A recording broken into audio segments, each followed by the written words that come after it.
নমস্কার বন্ধুরা, আমি তনুশ্রী তোমাদের সাথে আবার একটা নতুন ব্লগ নিয়ে চলে এসেছি।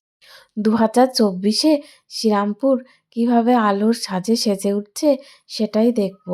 এই যেখানে অনুষ্ঠান মঞ্চ তৈরি হচ্ছে, যার কাজ এখনো সম্পূর্ণ হয়নি, চলছে।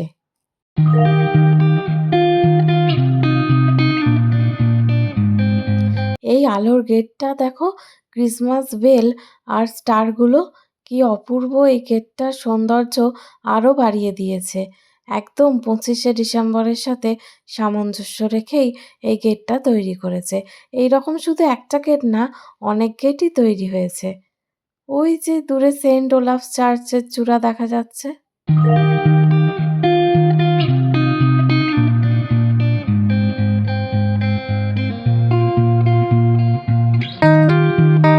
এই যে সামনের এই গেটটি শ্রীরামপুর কোর্টের।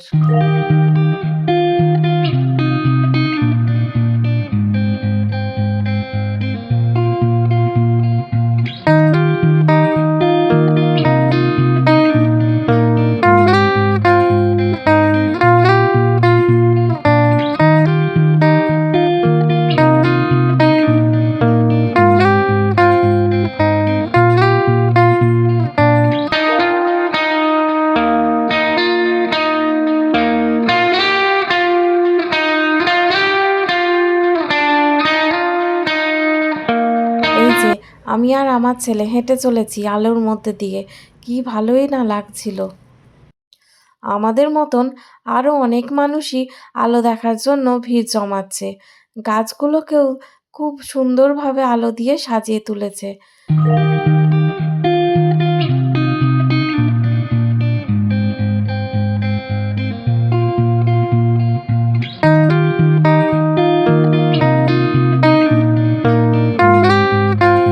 এই যে সামনে একটা ছোট্ট গার্ডেনের মতো রয়েছে, এই গার্ডেনটাকেও সুন্দরভাবে আলো দিয়ে ফোয়ারা দিয়ে সাজিয়ে তোলা হয়েছে। কি অপূর্ব লাগছে! আর গাছগুলোতে বিভিন্ন রঙের লাইট পড়ে তার সৌন্দর্য আরও বহুগুণ বৃদ্ধি পেয়ে গেছে।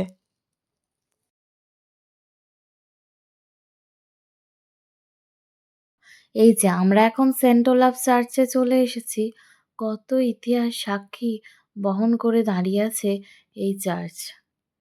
1755 সাল থেকে ওই 1845 সাল পর্যন্ত শ্রীরামপুর ফ্রেডরিক নগর নামে ডেনমার্ক কর্তৃত্ব শাসিত হতো।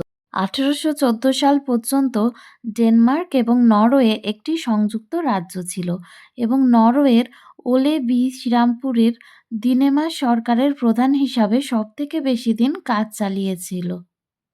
1800 সালে সেন্ট ওলাফ চার্চের নির্মাণ কাজ শুরু হয়। 1806-এ এই নির্মাণ কাজ শেষ হয়, কিন্তু ওলাফ 1805 সালেই পরলোক গমন করেন। সেন্ট ওলাফসের কীর্তির সম্মানে একটি সমাধিলিপি এই চার্চটির মধ্যে রয়েছে।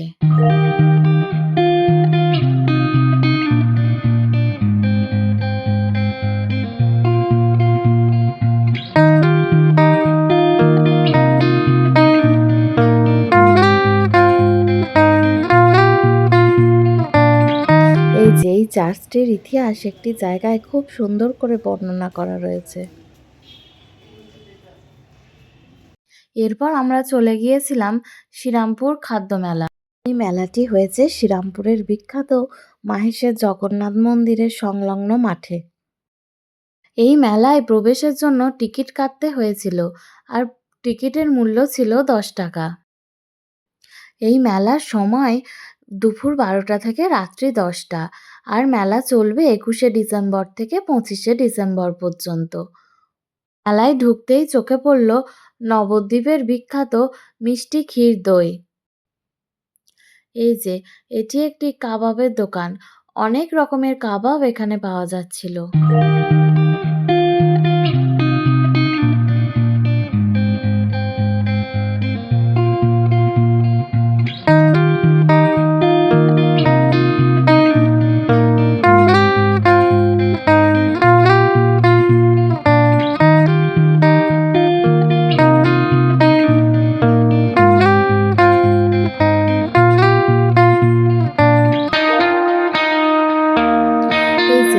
এই ভাঁড়ের মধ্যে রয়েছে এগুলোর নাম কুলফি পিৎজা।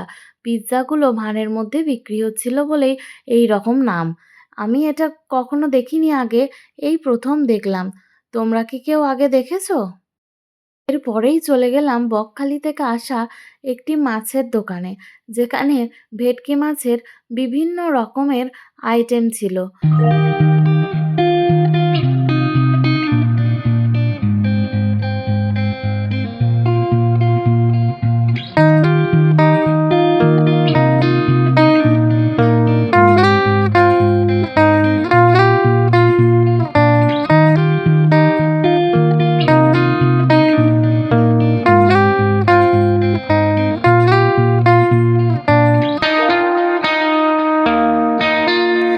এই দোকানটিতে বিভিন্ন রকমের পিঠে, পুলি, পাটিসাপটা পাওয়া যাচ্ছিল। এরা আবার একটা ঢেকিও দোকানের সামনে রেখে দিয়েছিলেন। মেলায় অনেক রকমের নামকরা মিষ্টির দোকানও এসেছিল।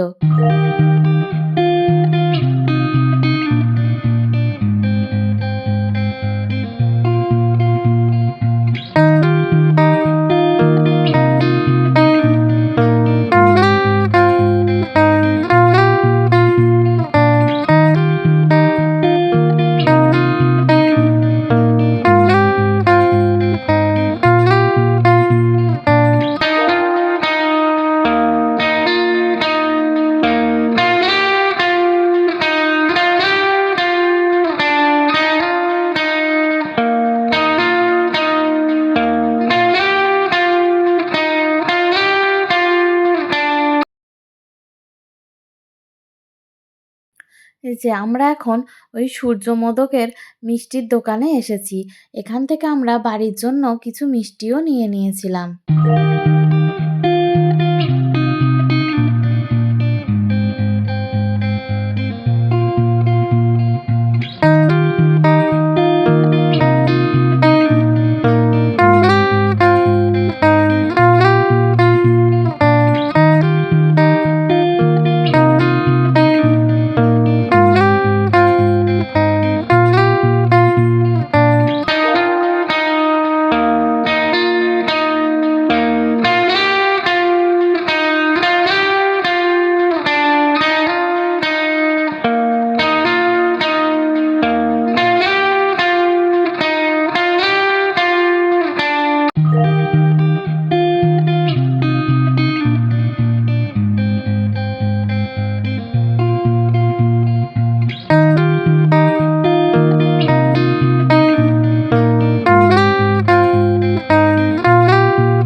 এই দোকানটি ভীমচন্দ্রনাথের ভাইয়ের দোকান, শ্রীনাথের দোকান।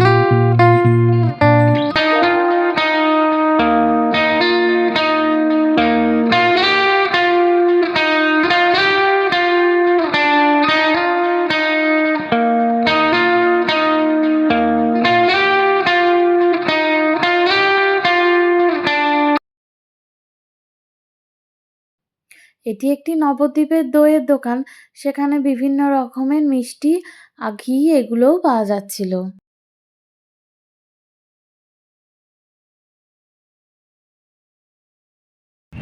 এই যে সবার প্রিয় দাদা বৌদির বিরিয়ানি, যেটা 2024 সালে এবিপি আনন্দ থেকে সেরা বাঙালি পুরস্কার পেয়েছিল। এখান থেকে আমি 1 প্লেট বিরিয়ানিও কিনে নিয়েছিলাম। বিরিয়ানি মটন কত করে নিচ্ছ? আর চিকেন 260। এখানে কি কি পাওয়া যাচ্ছে? শুধু বিরিয়ানি?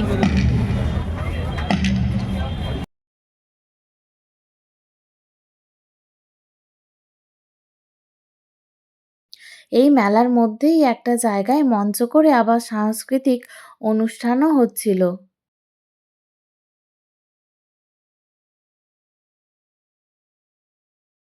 এই যে এটি হচ্ছে মিত্র ক্যাফের স্টল।